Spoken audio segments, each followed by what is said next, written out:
Listening Library presents Descendants, adapted by Rico Green. Read for you by Kyla Garcia. Chapter 1. Mal, daughter of the evil sorceress Maleficent. You're probably thinking, she's an evil villain too. How could she not be with a mom like that? Maleficent has horns for badness' sake. Plus, she cursed Sleeping Beauty and her kingdom all those years ago. Even all the baddies here on the Isle of the Lost quake at the sight of her. And this place brims with all the most evil villains, sidekicks, and stepmothers and stepsisters ever. Basically, all the interesting people. 20 years ago, when the Beast finally put a ring on it and married Belle, he united all the kingdoms and became king of the good old USA, United States of Oregon. Black. He rounded up all the baddies and booted them off to the Isle of the Lost with a magical barrier to keep us here. This isle is Mal's hood. No magic, no Wi-Fi. No way out for her and her 3 wicked friends. Hang on, you're about to meet them. But first, this happened. Chapter 2. In the castle of Beauty and the Beast, their son, Ben, kept gazing out the window.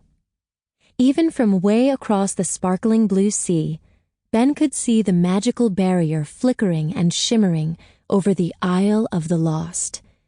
It was so pretty, that far-off isle of exiled prisoners, but Ben couldn't help feeling sad at the sight of it. The royal tailor was fitting Ben into his blue coronation suit, jotting Ben's measurements down on a notepad, when Belle and Beast strolled into the room. "How is it possible that you're going to be crowned king next month?" Beast said, blinking his blue eyes behind black bold frame glasses. The gold crown atop his head glittered. Soon it would be passed on to Ben. "You're just a baby," he said. "He's turning 16, dear," said Belle, looking lovely in her yellow dress. "Hey, Pops," said Ben. 16, said Beast, taking off his glasses. "That's far too young to be crowned king.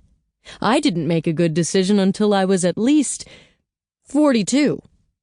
He smiled and tucked his glasses into his jacket pocket. Belle faced him. You decided to marry me at 28, she said. "It was either you or a teapot," said Beast as he winked at Ben. Ben chuckled.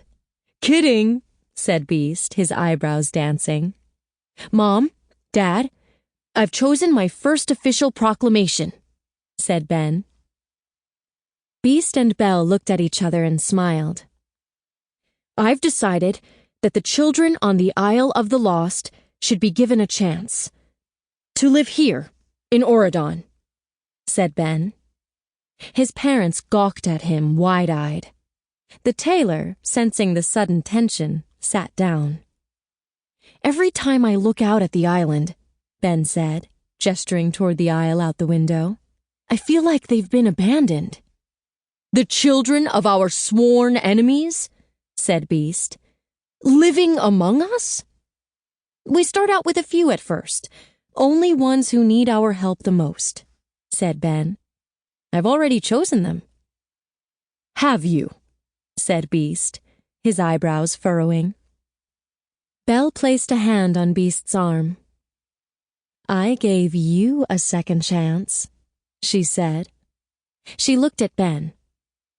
"Who are their parents?"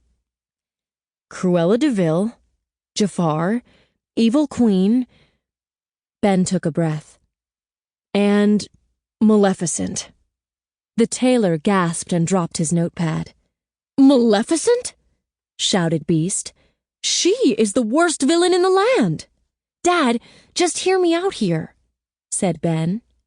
"I won't hear of it," said Beast, shaking his finger. "They are guilty of unspeakable crimes." Butlers opened the door, and the tailor slunk quietly out of the room. "But their children are innocent," said Ben. "Don't you think they deserve a shot at a normal life?" Beast stared long and hard at his son. "Dad," said Ben, giving him a pleading look. Beast looked at Belle and said, "I suppose the children are innocent." Chapter 3. On the Isle of the Lost, Mal spray-painted a battered city wall. With her purple hair, leather jacket with a decal of 2 dragons on the back, and tough-as-nails boots, Mal had trouble written all over her, which was precisely what she was going for. The bilious green spray paint spelled out, "Long live evil." Mal holstered her paint can, reveled in her work, and stepped into the bustling marketplace, where she was quickly swept up in the throng and blended into the sea of haggard, worn faces. Jay, son of Jafar, watched Mal vanish into the crowd as he looked out over the bazaar from the rooftop of a nearby building. Oozing confidence, he had long dark hair and biceps that bulged out of his leather vest. He smiled. His eyes glinted dangerously. In several cobra-like moves, Jay leaped and slid down a rusty ladder from the rooftop. Those who knew of Jay would say that he was dirty, no good, bad to the bone. Evie, daughter of Evil Queen, spotted Jay making his way toward the street and returned to strutting across a table, where disheveled urchins were trying to eat. They ogled Evie's dazzling smile, dark wavy hair, and hypnotizing eyes. She wore all blue, with a necklace that had a red gem topped by a gold crown. She carried a red box-shaped purse. She was a natural beauty, but it was hard to tell under all the makeup. Her mom had taught her that looks were everything. She glanced around to see Jay was gone. Carlos, son of Cruella de Vil, spied Evie as he climbed out of a window and stepped into the rowdy street.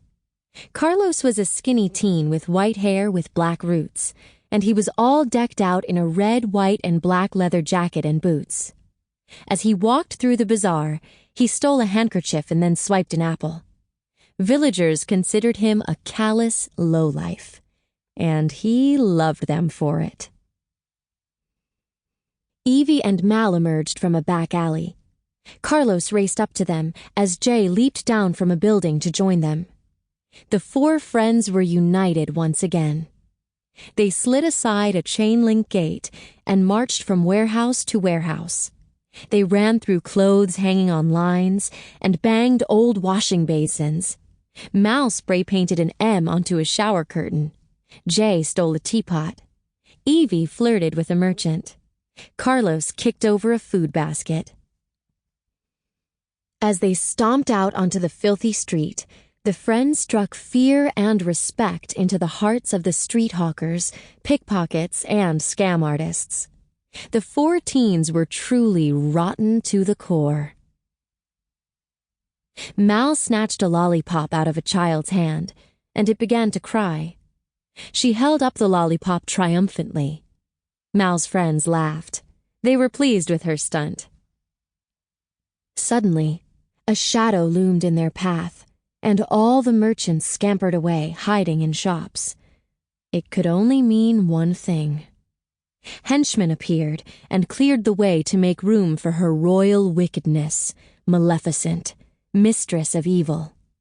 Her horns were wrapped in leather, and she carried a scepter, her eyes flashing green. "Hi, Mom," said Mal with a mischievous smile. "Stealing candy, Mal," said Maleficent. "I'm so disappointed." Mal scrunched up her face. "It was from a baby," she said cheerily, holding out the lollipop. Mal's friends laughed again at just how very mean she could be. Maleficent smiled. "That's my nasty little girl." She snatched the lollipop from Mal's hand, spit on it, clamped it in her armpit, and handed it to one of her. Sample complete. Ready to continue?